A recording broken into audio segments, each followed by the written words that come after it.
Olá pessoal, passando por aqui mais uma vez para gravar a nossa ministração de domingo às 15 horas ali no YouTube. E para tanto eu queria convocar você para assistir essa nossa pregação. Antes de começar, nós vamos fazer uma palavra de oração. Pai, muito obrigado, Senhor, por esse momento precioso que podemos estar diante da Tua presença, Senhor, tendo a oportunidade de pregar o Evangelho para os Seus servos.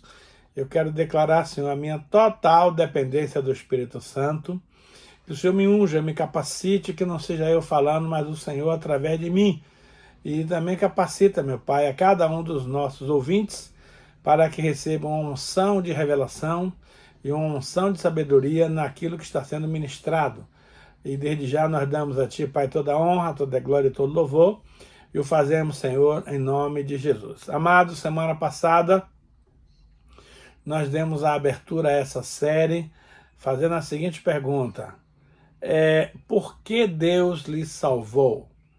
E nós discorremos sobre o tema explicando que o motivo pelo qual você e eu fomos salvos é porque Deus nos ama de uma maneira intensa e incompreensível aos métodos humanos. Porém, a gente precisa entender que Deus nos salvou com alguns propósitos. Então, nessa semana e nas próximas, nós vamos ministrar a respeito do tema para que Deus lhe salvou. E nesse primeiro item, nós vamos observar o seguinte: Deus nos salvou para implantar o reino dele aqui na terra. Vejamos o que nos diz Marcos 1,15. Ele fala assim, ó: o tempo é chegado, dizia ele, o reino de Deus está próximo. Arrependam-se e creiam nas boas novas. Querido, Jesus veio para dar o início, dar o start na implantação desse reino. Então, aquela parte que eu e você não jamais conseguiríamos fazer, Deus fez por nós. Agora, tudo que nós temos que fazer é dar seguimento, é dar andamento à obra que o Senhor deixou aqui na terra para você e para mim dar continuidade. Então, é importante saber que é chegado o tempo do reino de Deus ser implantado no coração das pessoas. Você que ainda não assumiu essa proposta, não aceitou ainda esse convite, eu quero lhe dizer que está na hora, porque o tempo se aproxima, as coisas estão se encaminhando. Então, a única solução nossa agora é abrir o nosso coração e convidar a pessoa do Senhor Jesus para entrar no nosso coração e conduzir a nossa vida a partir de então. E aí você vai ver que maravilha que é pertencer, fazer parte do reino de Deus ainda aqui nessa terra. Veja, na oração do Pai Nosso, os discípulos pediram a Jesus que lhes ensinasse a orar, como João fez com os discípulos dele. Então Jesus prontamente atendeu o pedido. E eu quero só registrar aqui 2 versículos da oração do Pai Nosso, que é a oração mais citada no mundo. Ele começa dizendo assim, Mateus 6, 9 e 10. Vocês orem assim, 2 pontos. Pai nosso que estás no céu, santificado seja o teu nome. Venha o teu reino e seja feita a tua vontade, assim na terra como ela é no céu. Então, veja bem, ele começou ensinando a abertura da oração com os seguintes termos: Pai nosso que estás no céu. Querido, deixa eu te falar algo. Se você ainda não nasceu de novo, você não pode chamar Deus de Pai. E você não pode fazer essa oração, porque essa é uma oração exclusiva de filhos para pai. Nós não vamos nos dirigir a Deus como o grande criador do universo, arquiteto, isso e aquilo, não. Jesus quer um nível de intimidade na oração. Então nós precisamos usar essa intimidade para falar com alguém que você ama, que você gosta, que você confia. Então ele recomenda que a oração comece nesses termos. Você vai olhar para o alto e dizer: Pai nosso, não meu, mas de todos os irmãos que nasceram em Cristo, santificado seja o teu nome. Ô amado, será que o nome de Deus já não é santo? Claro que é. Mas, quando nós nos apresentamos como filho de Deus, todas as nossas atitudes, todas as nossas ações, todo o nosso comportamento reflete na pessoa de Deus. Então, se você está dando um mau testemunho da sua vida pessoal, você não está santificando o nome de Deus. Pelo contrário, você está enxovalhando, você está envergonhando o nome de Deus. Então, ser filho de Deus acarreta em muitas responsabilidades, uma das quais é agir como filho, em obediência, em amor, seguindo os princípios que ele prescreveu para nós, que fazemos parte do seu reino. Então ele diz assim, ó, santificado seja o teu nome. Versículo 2 ele diz, venha o teu reino. O que é que o Senhor quer nos ensinar aqui?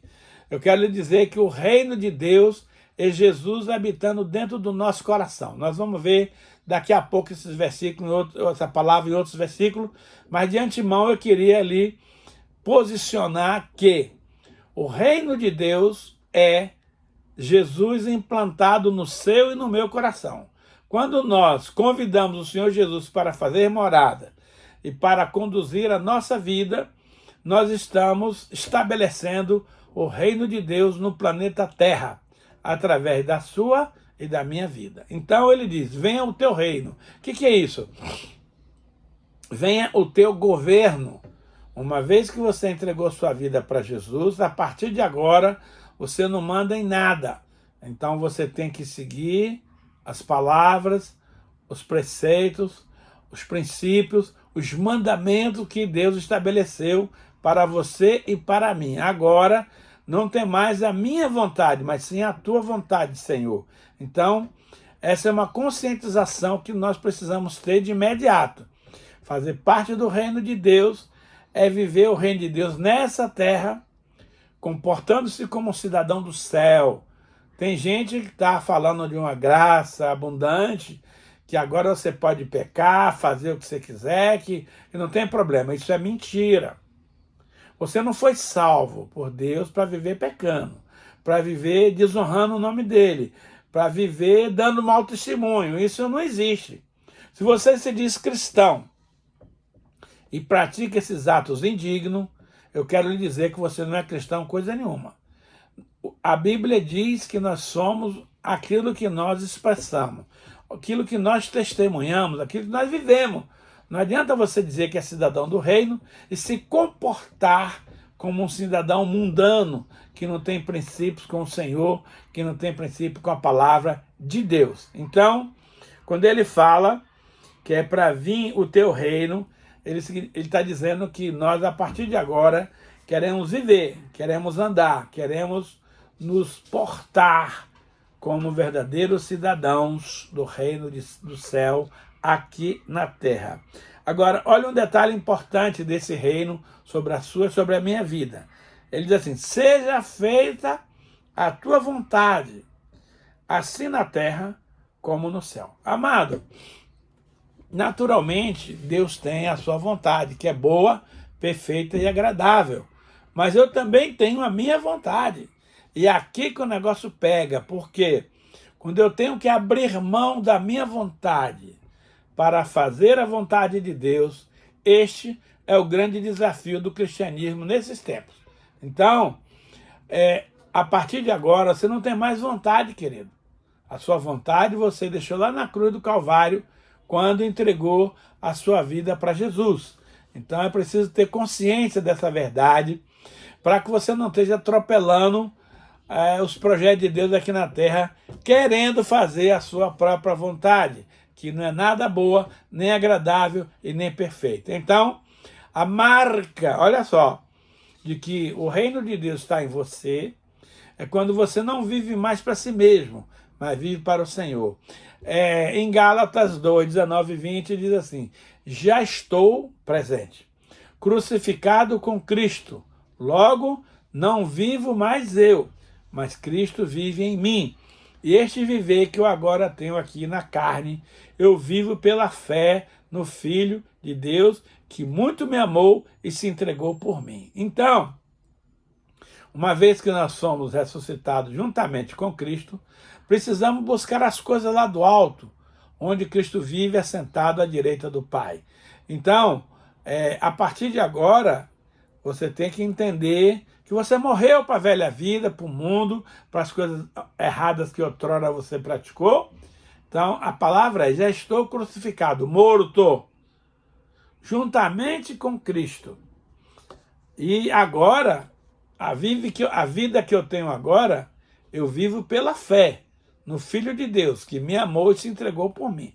Então, não dá mais para você ser um cristão e ter as suas opiniões próprias, ter os seus projetos particulares, ter as suas coisas individualizadas, quando, a partir de então, o que interessa para nós é mover, é praticar, é ensinar, é viver o reino de Deus aqui nesta terra.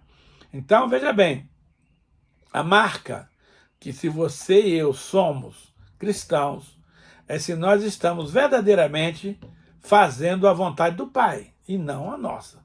Então, sempre que a vontade de Deus bater, se chocar com a sua vontade, renuncie à sua vontade e se firme no reino, na palavra do Senhor. Até porque a Bíblia diz em Lucas 14, 33, se você não renunciar a tudo quanto tem, não pode ser meu discípulo. O que eu acho muito interessante dessa palavra, amados, é que quando a Bíblia fala de renunciar, ela não está dizendo que você vai entregar tudo que você tem para alguém. Não. Você vai continuar na posse das coisas que você tem. Porém, não mais com aquele conceito de meu carro, minha casa, minha mulher, meus filhos, meu isso, meu dinheiro. Não. O Senhor vai te permitir usar todas as coisas que Ele lhe deu. Porém, no seu coração, você tem que ter o entendimento que isso que você está usando não é mais seu, é do Senhor. E o Senhor quer que você usufrua de tudo de bom que Ele estabeleceu para você e para mim. Porém, a consciência nos ensina que nós precisamos renunciar aos nossos direitos humanos e nos apegar à graça de Deus, que é um favor imerecido da nossa parte. Então, quem vive hoje o cristianismo verdadeiro vive na graça e não mais na lei, se submetendo aos critérios da lei. A graça, a lei, você faz as coisas certas e espera ter recompensa. Isso aí é lei. Na graça, você faz as coisas certas porque Deus te ama e você quer agradar a Deus. Então, é um ato de gratidão por aquilo que Deus já fez lá na cruz do Calvário em favor da sua e da minha vida. Então, vir o teu reino sobre mim significa fazer a vontade de Deus, assim na terra como ela é no céu. Eu quero lhe fazer a seguinte pergunta, meu querido e minha querida. Você acha que a vontade de Deus aqui na terra é sim ou não? Olha, posso lhe adiantar que na maioria das vezes é não. Mas eu quero te dizer, querido, que lá no céu, todo mundo diz sim para Jesus. E aqui na terra também tem que ser dessa forma. O único cara que conseguiu contrariar a vontade de Deus no céu foi expulso de lá. O nome dele é Lúcifer, antigo anjo de luz, que hoje é diabo, satanás, capeta e outros nomes que você queira mencionar. Esse cidadão não quis se submeter à vontade de Deus, quis impor a sua própria vontade e chegou ao ponto de corromper 1/3, não é pouca coisa, dos anjos celestiais que desviaram e se tornaram demônios. Então, meus amados, você não fazer a vontade de Deus vai lhe deixar em maus lençóis, porque você vai entrar no princípio maligno daquele que esteve lá no céu, mas não quis concordar com as ideias de Deus, preferindo impor as suas próprias ideias. Então, muito cuidado com as suas atitudes de confronto, com as suas atitudes de discordância, com as suas atitudes de desobediência. Isso pode desaguar num ambiente hostil. E eu quero que você se lembre, porque você foi salvo sem merecer, hoje você e eu precisamos fazer a vontade de Deus como gratidão por tudo aquilo que Deus fez para você e para mim. Mas vamos continuar. Em Mateus capítulo 4, verso 17, está escrito o seguinte: daí em diante, Jesus começou a pregar: arrependei-vos, pois o reino dos céus está próximo. O próprio Jesus é o reino. Então, como ele já estava aqui na terra, ele convocou o povo a se arrepender da sua vida de erros, de engano, de pecado, porque era preciso assumir a postura de cidadão do reino. Então ele diz: arrependei-vos. Por que arrepender? Porque a conversão, meus amados, significa você vai numa direção reta e de repente você vira à esquerda ou à direita, de acordo com o seu interesse de viajar de estrada. Então, no momento que você larga a rua principal e pega uma outra rua, você se converteu. Então, para que você possa ser salvo, você precisa de duas coisas: arrepender-se dos seus pecados até aqui e entregar a sua vida àquele que pagou o preço da sua redenção, da sua remissão de pecado. Então, quando eu reconheço que eu sou um pecador, isso aí é um outro fator importante. Tem gente que acha que não é pecador. Então, eu sou apenas um cidadão latino-americano sem dinheiro no bolso. Não é nada disso. Nós precisamos reconhecer que somos pecadores. E sem Jesus, nós não somos nada.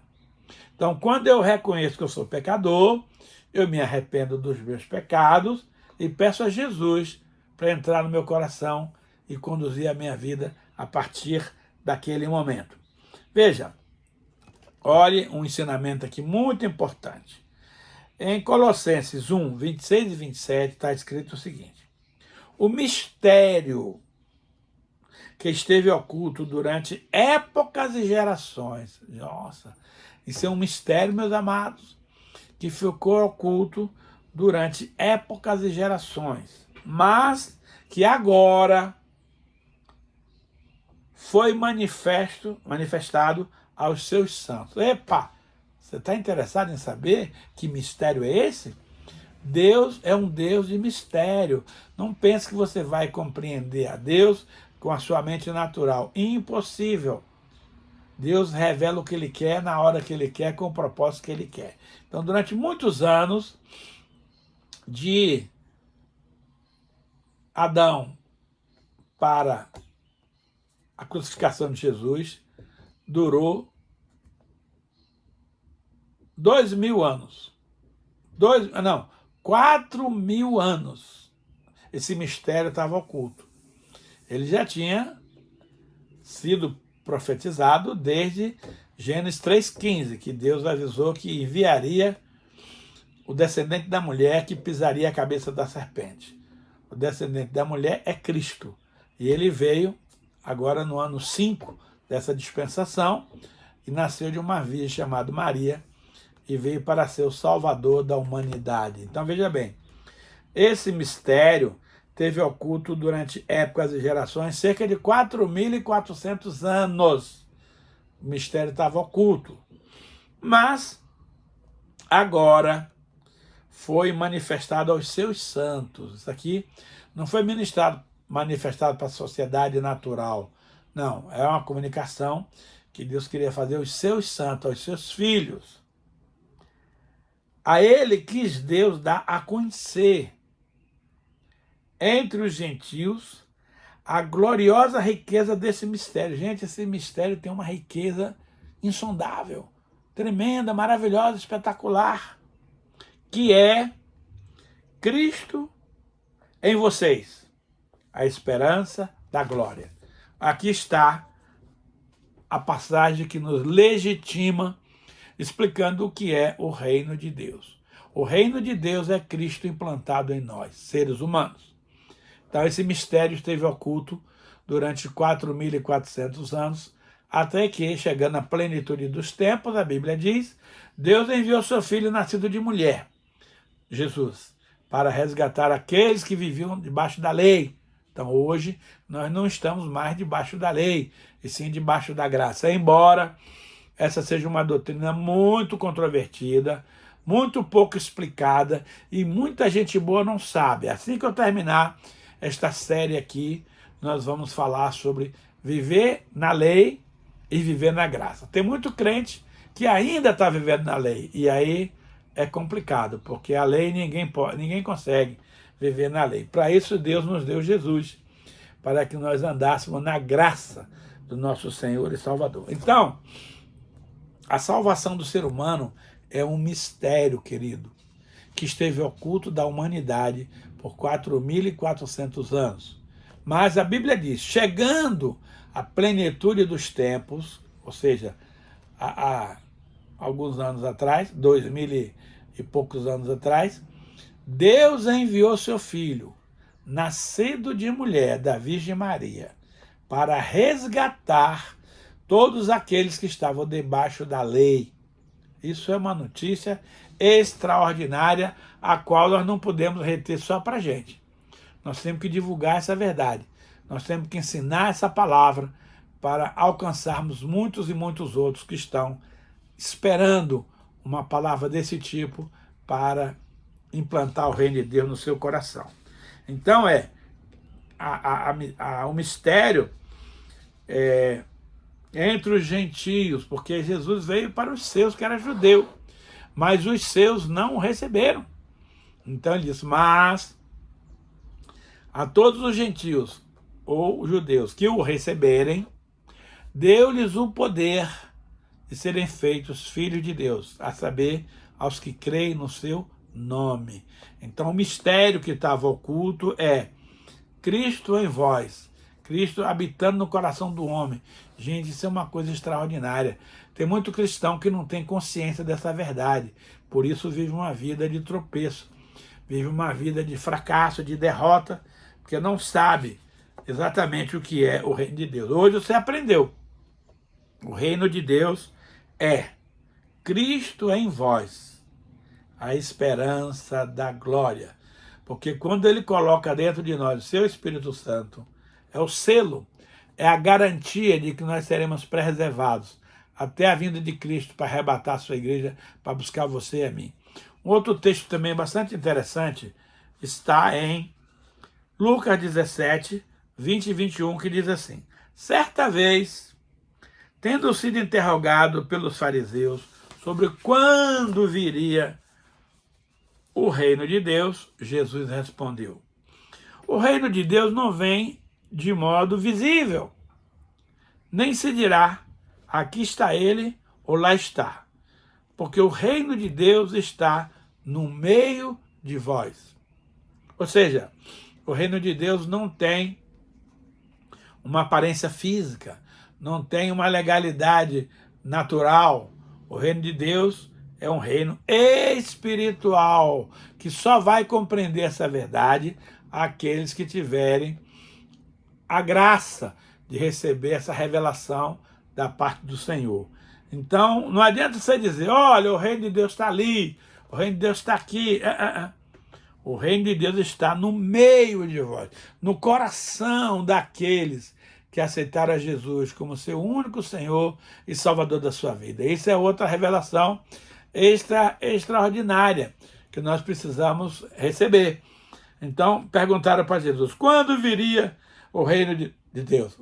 Jesus falou, olha, o reino de Deus já está entre vós, que é Cristo em vós, a esperança da glória. E aí, nós vamos para o último versículo dessa ministração, que é Romanos 14, 17 e 18, que diz assim, pois o reino de Deus não é comida nem bebida, mas justiça, paz e alegria no Espírito Santo. Aquele que assim serve a Cristo é agradável a Deus e aprovado pelos homens. É muito interessante, amados, essa revelação, porque tem muita gente sem entender o princípio, tem muita gente fazendo confusão, achando que o reino de Deus você não pode comer isso, não pode comer aquilo, não pode comer aquilo outro, você não pode beber isso, não pode beber aquilo, não pode beber aquilo outro. Então Jesus vem e esclarece de uma vez por todas. Aqui ele vai dizer para nós o que não é o reino de Deus. Olha só, o reino de Deus não é comida nem bebida, mas justiça, paz e alegria no Espírito Santo.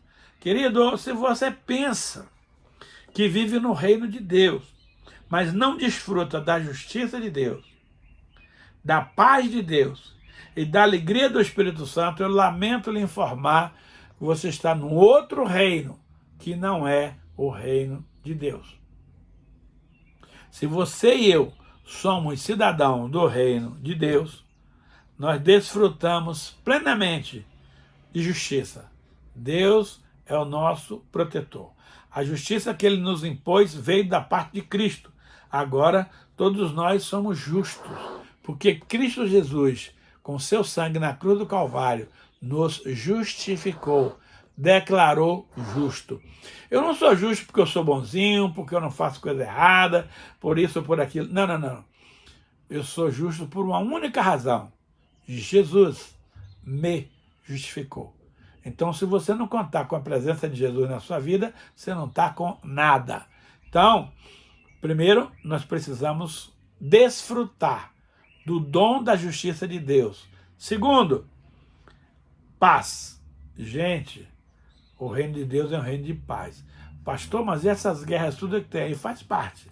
Mas nós estamos falando aqui de uma paz no seu coração, uma paz de espírito, uma paz onde você dorme tranquilo, acorda tranquilo, porque é o Senhor quem te mantém protegido, guardado sob o seu poder.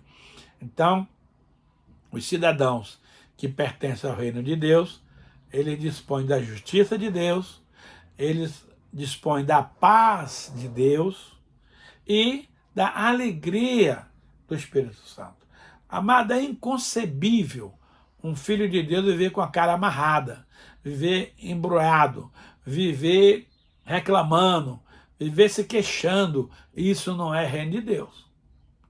No reino de Deus, Deus vai proporcionar a você e a mim todas as coisas maravilhosas de que nós precisamos.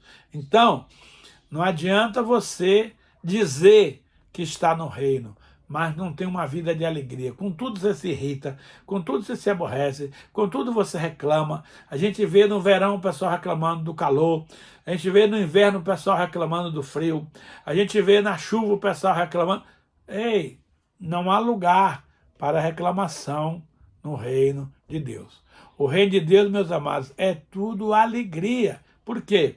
A própria presença de Jesus nos causa grande alegria. Você sabe que no reino Medo-Persa, nenhum ser humano podia chegar diante do rei com tristeza.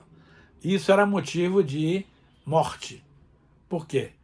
Que privilégio o cidadão tem de acessar a presença do seu rei? Isso é uma concessão, isso é algo extraordinário. Então as pessoas podiam ter o problema que tivesse, mas diante do rei, todo mundo sorria, todo mundo estava alegre, todo mundo está feliz. Agora, se isso acontecia com reinos humanos, imagine você com o reino celestial, com o nosso Senhor e Salvador Jesus Cristo, que é o Rei dos Reis e Senhor dos Senhores. Portanto, na presença dele, nós temos que transbordar de plena alegria. Por quê? Porque nós não temos problema nenhum para resolver. O problema é que tiver, por acaso, Jesus é que vai resolver. Então não cabe a você e a mim tomar a iniciativa de resolver nada. Entrega o teu caminho ao Senhor. Confia nele e o mais ele fará. Vamos ter uma palavra de oração. Ó Deus, muito obrigado por essa palavra tão linda que o Senhor nos ministra hoje, nos mostrando que é necessário, a partir de agora, nós implantarmos o reino de Deus na nossa vida e vivermos de tal maneira nesse reino que provoque sede, vontade, desejo dos nossos amigos, dos nossos colegas, dos nossos parentes, de ser um como nós somos. E aí nós vamos abrir o espaço para falar do grande e maravilhoso amor de Deus que nos salvou e também quer salvar os nossos amigos, nossos parentes, nossos conhecidos. Abençoa, meu Deus, cada um daqueles que estão nos assistindo. Pai, ministra o coração de cada pessoa e que as pessoas que estão ouvindo essa mensagem se proponham a compartilhar com outros para que a palavra chegue mais longe. A ti, papai, toda a honra, toda a glória, todo louvor, em nome de Jesus.